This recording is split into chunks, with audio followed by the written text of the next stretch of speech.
Gente, estamos aqui para mais uma aula, iniciando aqui a parte 2 do nosso estudo de linguagem de conjuntos. E vamos falar agora da relação de pertinência, certo? Então, o que é a relação de pertinência, gente? Simplesmente é a relação estabelecida entre um elemento e um conjunto que diz se o elemento pertence ou não pertence ao conjunto, certo? Vamos analisar esses dois casos aqui, vejam só. Se um elemento qualquer A pertence a um conjunto qualquer B, escrevemos A pertence a B. O caso 2, se um elemento qualquer X não pertence a um conjunto Z, escrevemos X não pertence a Z. Então vejam, gente, o símbolo de pertencimento é esse, né? Pertence, e esse aqui não pertence. Então a relação de pertinência consiste nesses dois símbolos aqui, certo, gente? Quando o elemento pertence, eu vou colocar o elemento A pertence ao conjunto B, né? E o elemento X não pertence ao conjunto B, certo? Essa é a forma de usar aqui, tá bom? Quando não pertence, a gente utiliza esse E com traço, quando pertence, apenas o E. Ok, gente? Lembrando que é o E arredondado e não aquele E quadrado que a gente costuma escrever. Continuando aqui, gente, né? Conjuntos iguais.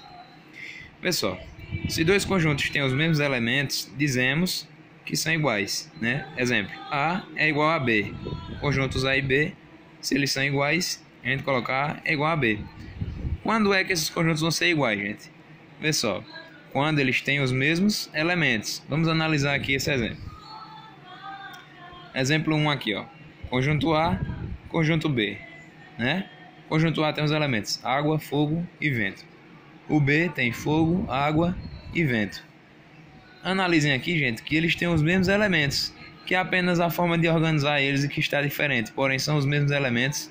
Sendo assim, né, se isso acontece, então, né, a setinha se, então, A é igual a B, pois seus elementos são os mesmos.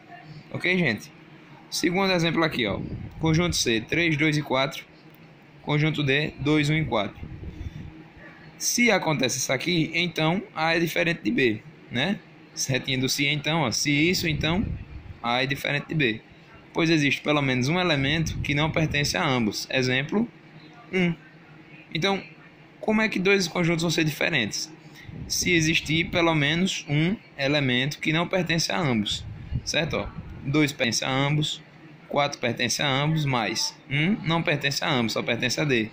3 só pertence a C. Então, sendo assim, esses dois conjuntos são diferentes. Ok, gente? Então, é a inversão aí da igualdade, né? A diferença, né? A validade lógica da diferença, que é essa aqui.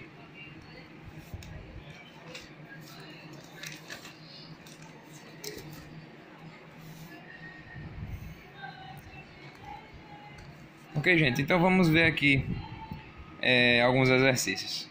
Observando o conjunto abaixo, relacione os elementos ao conjunto F da maneira correta.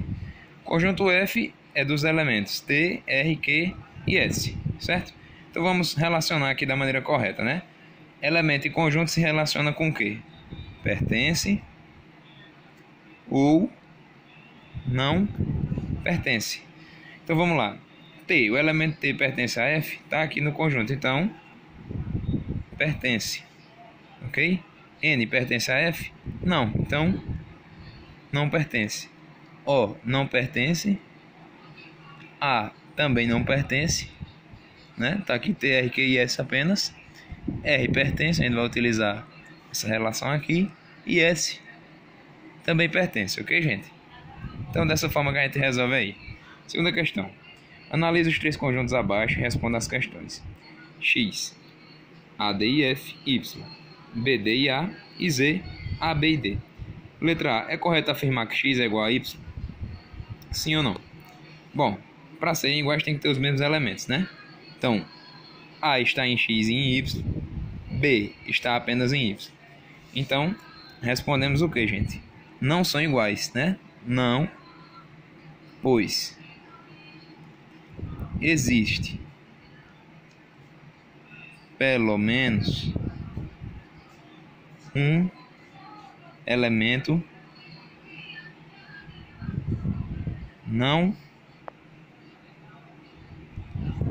pertencente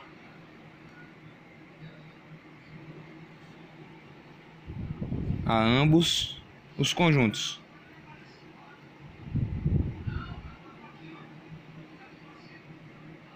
Certo, gente? E assim finaliza a questão. Vamos lá. Letra B.